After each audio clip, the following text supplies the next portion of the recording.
Good day to everyone, Lord Josh here once again. I'm expanding into different territory with this video, taking a slight detour from my usual topics of weather magic, feng shui, and meditation. I already know you will enjoy this subject. You probably haven't heard of this particular spell, and I couldn't blame you for that. If you thought Taoist weather magic was obscure, then welcome to the next level of obscurity. I'll be discussing an ancient Taoist form of external magic, a skill which is known by a few different names. In some Taoist sects, it is known as contracting the land, shortening the distance, or shrinking the land. In Chinese, it is known as Sudi. This spell has been on my mind for quite a few years. I was first exposed to the practice when I read Romance of the Three Kingdoms at a very young age. After doing my research into the art, I quickly found out that it was a technique that's almost exclusively taught orally, not something you can really read about. However, fragments of written information do exist, so I will attempt to piece them together in this video. Firstly, what is contracting the land? It is a form of external Taoist transformation magic, where the magician can physically travel from one place to another instantly. If the master wishes to be atop a great mountain, he can travel to the top immediately by simply willing himself to be there. Taoists who have mastered this skill are able to travel far and wide across vast distances in little to no time. On the surface, it sounds similar to teleportation, but it is not. Those who have mastered teleportation dematerialize in one area to rematerialize in another. Contracting the land does not affect the body of the practitioner, but the land itself. It's a form of environmental magic, a branch of Taoist transformation skills. There are the transformation skills of the external forces, which focus mainly on changing the physical world. So examples would be weather magic, telekinesis, and making things disappear or reappear. The transformation skills of the internal focus on invisibility, walking through walls, and soul travel. Contracting the land is one of the benchmark external skills. By using this spell, the master can change the physical landscape. He or she can extend the land or shrink it at will. Since the magic is environmental, it also falls in the category of earth magic, otherwise known as geomancy. A highly advanced practitioner is able to expand land that's as small as 1 inch and turn it into a vast landscape consisting of 10,000 miles. All from 1 inch of land and vice versa is possible. The master can turn a large plot of land into something as small as a postcard within just a few seconds.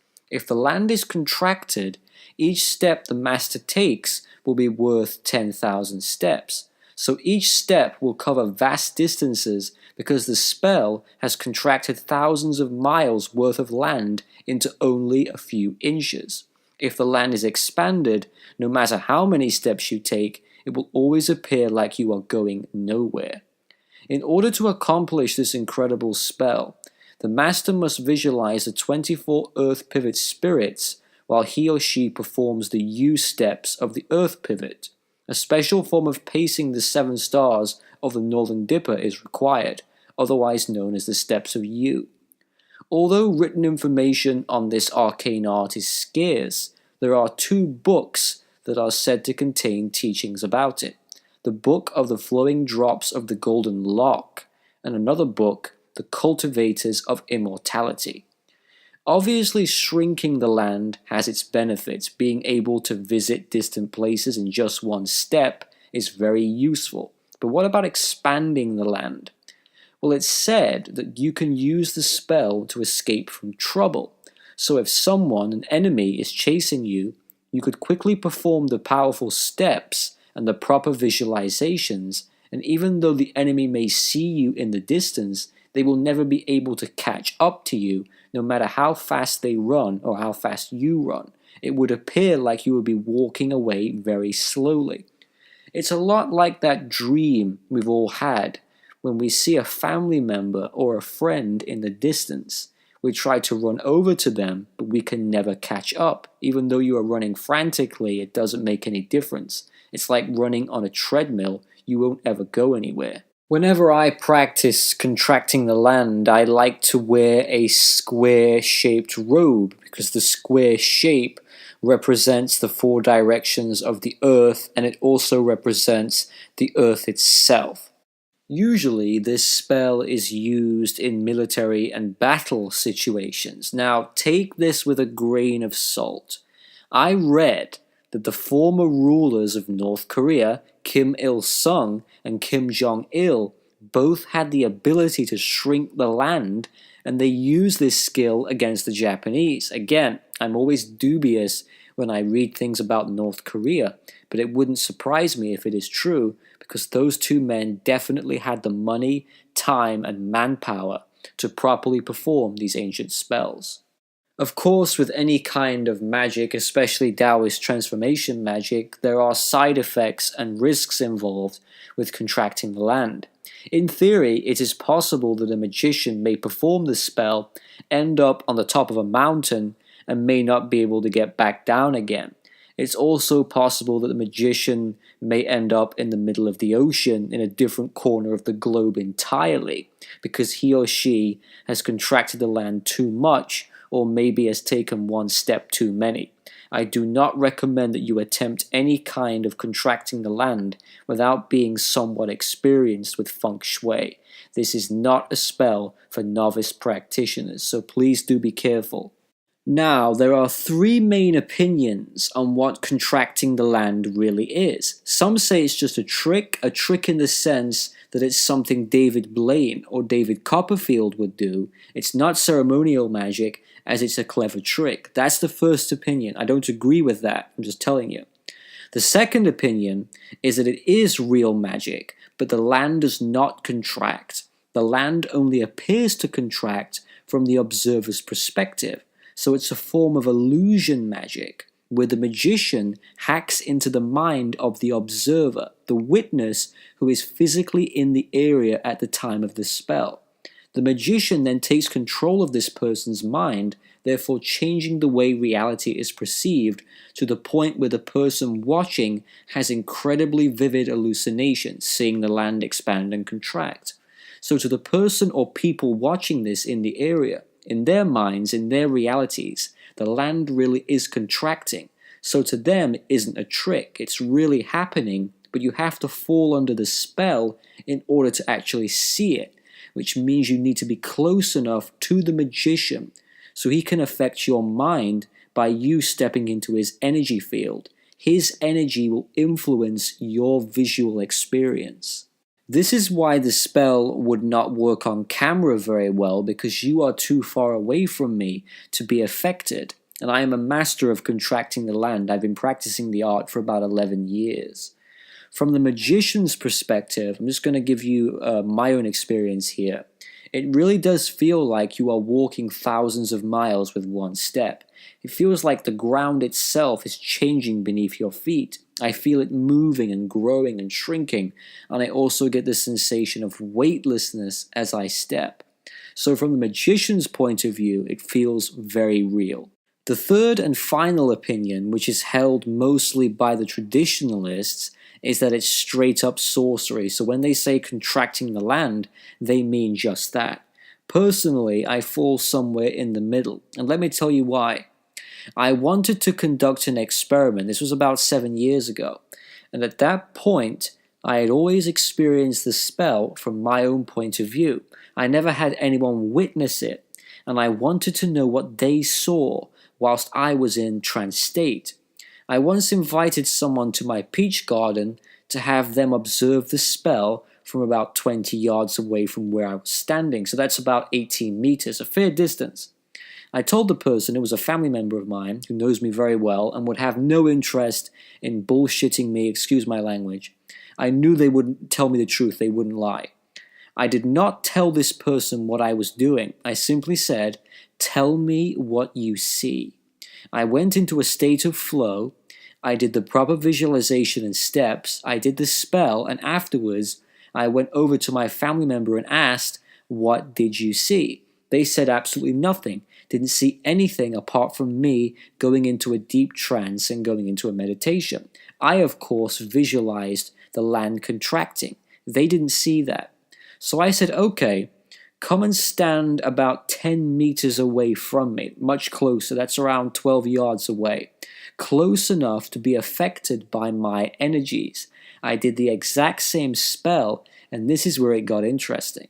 The person said they could see me appearing in far distant corners of the garden, traveling huge distances, all with just one single stride. They said they would see me on the right, then a second later I would appear far to the left. Also, they could see a strange mist or fog forming around my body. The fog was so thick, sometimes this person had difficulty in seeing me.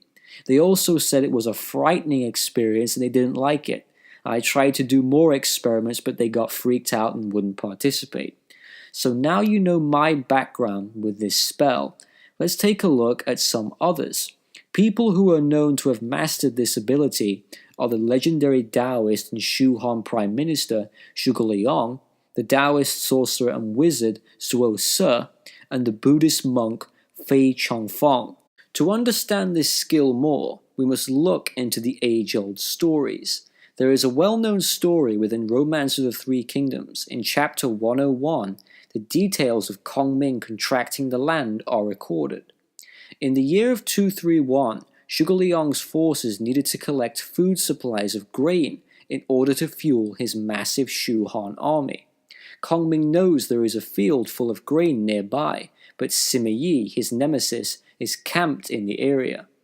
Without having this grain, the army would not be able to eat. However, Kongming had already expected this, and now he puts his master plan into action. Kongming finds out that there's a haunted woods in the area. He takes full advantage of the local superstition of this place and cleverly disguises himself as a god to scare and distract Sima Yi's men. Kongming does this so his soldiers can steal the grain while Sima's army is busy dealing with the strange ghostly figures in the fog. Kongming has 3 carriages created, each one an exact replica of the other.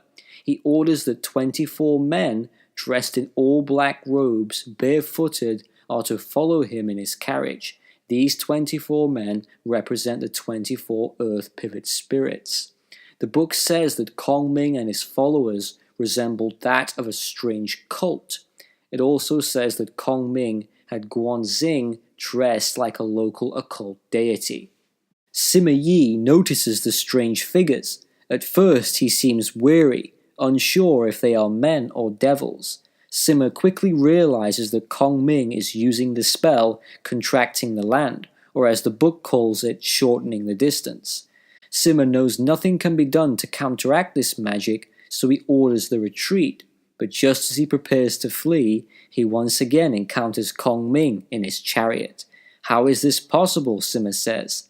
Sima's men decide to take another path when all of a sudden they see Kongming again, the exact same image sitting in his famous chariot. They try a path much further away, but again, Kongming appears everywhere within seconds.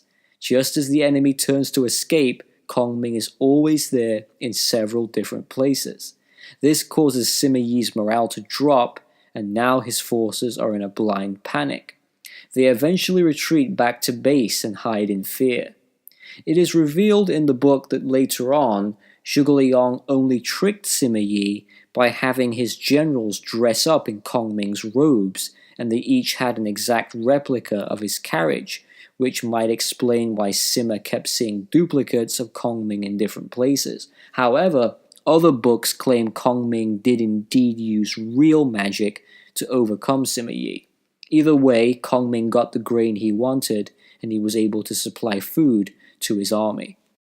One thing that is important to mention here, where the book talks about Kongming having a group of strange people following him, dressed in robes. When more people are involved with magic, you are always going to get a better end result, and usually a more fulfilling experience, because of more minds and more spirits. If you really could, get 24 people to do this spell at the same time, in the same place, dressed in accordance with the original rites, I reckon it would work just as the texts say. It would work no matter the distance of the observer, and I think the magic would work on a much deeper level. Instead of just changing the perception of the observer, the spell would bypass the mind and just go straight toward affecting the land itself. I've never been able to get more than just a couple people at one time to practice with, so the hardest part is gathering all of those people in the same area at once. The more people involved, the more energy is created. Therefore, the magic will be much more potent than if you are just a solitary practitioner. Like a lot of Taoist spells, magical hand gestures are involved, known as magical hand seals. A lot of the hand seals are based on the 8 trigrams of the Bagua. So for example, when you are working with summoning wind for weather magic, there are 8 different hand seals for the 8 different directions of wind. When contracting the land, I like to use the trigram seal of Kun. It corresponds to earth. Contracting the land is also best practiced nearest to a natural energy vortex, otherwise known as a ley line. And in Taoism, we call them the Earth's energetic grids. These are prime locations throughout the world where energy is supercharged, and performing a ritual near one of these grids will enhance the experience.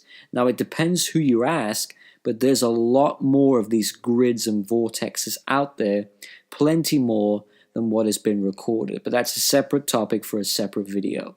So thank you for watching this very unique video on a very unique form of magic, a hidden gem if you will. I'll be back soon with more. Take care.